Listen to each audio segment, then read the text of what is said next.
কালকে রাতের খাবারে ছোটোখাটো একটা অনুষ্ঠানে এটাই ছিল আমাদের খাবারের মেনু। ছিল পোলাও ভাত, ছিল সিঙ্গা ভাজি, আর ছিল খাসির মাংস। আসসালামু আলাইকুম বন্ধুরা, আশা করি সবাই ভালো আছো। আমি আলহামদুলিল্লাহ ভালো আছি।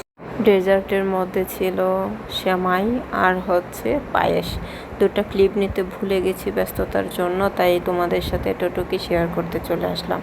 প্রথমে সিঙ্গা ভাজি দিয়ে ভালো করে ভাত মেখে তারপর খেয়েছি। তারপরে খাসির মাংসের গ্রেভি আর আলু দিয়ে ভাত মেখে নিয়েছি, সাথে নিয়ে একটু খাসির মাংস নিয়ে খাচ্ছি। খাসির মাংসটা কালকে খুবই মজাদার হয়েছে রান্না করা, কারণ শুধু কষানো হয়েছিল। খাসির মাংসটা রান্না করার পর অনেক সফট হয়ে গেছিলো এবং খেতে খুবই ভালো হয়েছে। বন্ধুরা, আমার ভিডিও যদি তোমাদের কাছে ভালো লেগে থাকে তাহলে একটা লাইক এবং একটা শেয়ার করে দিও প্লিজ। তবে আজকে এই পর্যন্তই। ভালো থাকো সবাই, আল্লাহ হাফেজ।